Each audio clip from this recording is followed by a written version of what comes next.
All right, gather around, dear listener. It's story time. Anuj and I are sitting here. It is Minneapolis in the middle of December. It's like -4 degrees outside. And Anuj's car breaks down. And we're chatting about it, trying to figure, like, just asking, hey, was it the battery? Sometimes batteries die in the cold. And he's this Indian boy from California. He doesn't deal with Minnesota winters. He doesn't know what's going on here. So his theory is it's the alternator. And I have an alternator story I want to share with you guys. And actually, it's one of the most impactful stories from my youth because some of the lessons that came from that have served me until this very day. So I'm 17 years old and I just get my driver's license. I got my driver's license pretty late in life as a kid.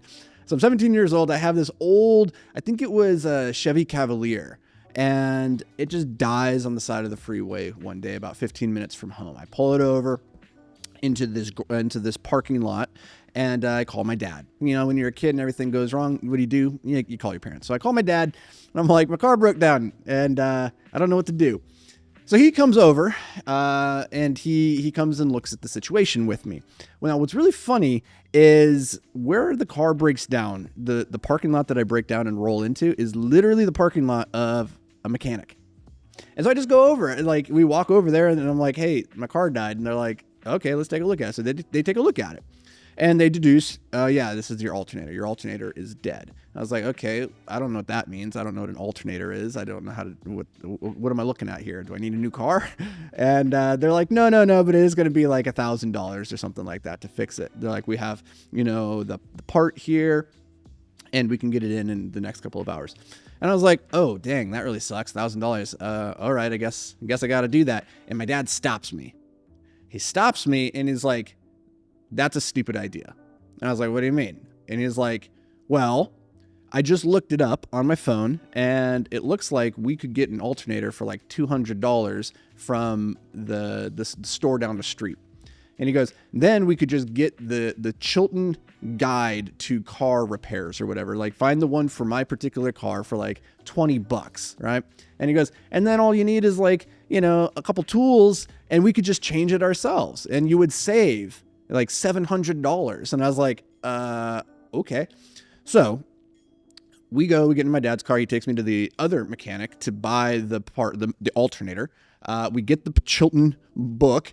And then we go back to where my car is broken down and we pop the hood. And I kid you not, I'm sitting there. I'm like, I don't know what I'm doing here. He's like, just read it in the manual, do what it says. It's pretty straightforward. I'm like, yeah, but it looks like I need a special tool here. It looks like a long, slender wrench thingy to like get in there and get the bolts off. And he's like, well, just go ask him. I was like, what do you mean? He's like, just go ask him. Like, I'm sure they have one here and they probably wouldn't mind just lending it to you. He's like, ask. I was like, okay. So I asked the mechanic, the guy who had initially said, yeah, your alternator's busted. You need to fix it for $1,000. And now I'm going to him and I'm like, hey, can I borrow this wrenchy thingy that I guess I need to do it?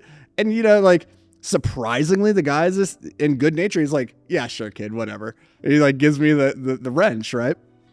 And I was like, oh, cool. I guess you don't get it, the thing that you want unless you ask for it. And sometimes you just got to ask. So I get the wrenchy thingy. I go back to the car with my dad, the Chilton. I got the alternator and I'm like, okay, now what? And he goes, okay, now it looks like you got everything you need. You got the alternator. You got the book telling you what to do. You got the tools to do the swap. I was like, yeah, I guess so. And it's like, cool, good luck. And he leaves.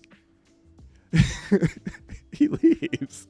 And I'm just sitting there. I'm like, wait, what the hell just happened here? Like, I thought he was going to help me and like actually change out the alternator. And he doesn't. So I sit there and I'm like fiddling with it and a couple hours goes by and I'm like, okay, finally get the whole thing figured out, put the alternator in, follow the guidelines, all that stuff and get the car running. But it took me like all afternoon. This was like suddenly it was a full day endeavor, but I'm a high school kid. So what do I got to do on a weekend?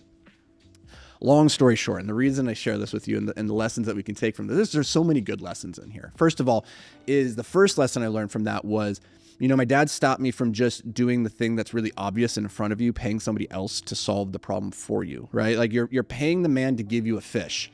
When he recognized, hey, this is an opportunity for you to go learn how to fish. And you're going to then have that skill set for the rest of your life. If you ever have an alternator in the future that you need to change, you're going to be able to do that. Now, I've never had to change an alternator since, but I'm confident that I know how to do it. right? Now, how valuable that lesson actually, like how valuable that skill is in the grand scheme of things, I don't know, but he stopped me from just taking the easy path right there, and instead said, what's the skill that you could learn here? And there were so many different skills that came up along the way, like how to research. Okay, what do I not know about how to solve this problem? Where can I find the resources, the alternator that I need to go and buy for this? Where can I get the book? I would never have even known what the Chilton guidebook or whatever it was called was until my dad pointed it out. And suddenly I was like, oh, everything that you want in life is on the other side of a skill and a resource. Like, you don't lack for resources, you lack for resourcefulness. And in that situation, I just needed to be more resourceful and understand, like, okay, how could I fix this in another way or in a better way? And sometimes just looking at the problem and asking ourselves, what's a different way of solving this? And honestly, I wouldn't have gone for that solution, all things told, if my dad hadn't been pushing me for it, because I'm lazy and I would have just paid the guy $1,000 to do it. But in hindsight, hey, it saved me $700. And as a kid who was working at Walmart, I was a cart pusher at that time. Like, I'd go collect all the carts from the parking lot. That was meaningful money. And then the very last lesson, and this is the one that has served me incredibly well, is simply the fact that my dad didn't hold my hand at the very end. He helped me reason through and come up with the rationale, the process for solving it. And then he left it to me to do the work. He didn't sit there and solve it with me. And I found that at the time to be very frightening, because I was like, what if I screw this up? But two things came from that. One was the understanding that my dad had a belief in me, that I could solve it on my own. And as a parent, I think that is one of the greatest gifts you can give a child is, hey, I believe in you, that you have the ability to solve your problems. As a leader, you could extrapolate this out to people on your team. Not just sitting there and solving the problems with them, but giving them the confidence and the belief that, hey, I know you can do this on your own. I'm going to help you think through this so you solve the problem in the right way, but I'm going to leave it to you to actually execute it. And you might make a mistake, and that's okay, right? And man, that story just came up, and I wanted to share it with you guys because Anuj had an alternator problem here, and it took me right back in time to that moment on the side of the road. And there's so many lessons from that I wanted to share it with you guys, and hopefully you're able to take something from that and apply it to your own life. And if you enjoyed this, do me a favor, take a screenshot of this podcast and then share it with me on social media. That way I know that you like this type of content, and we'll make more of it. So that's going to do it for me, guys. We'll see you in the next episode.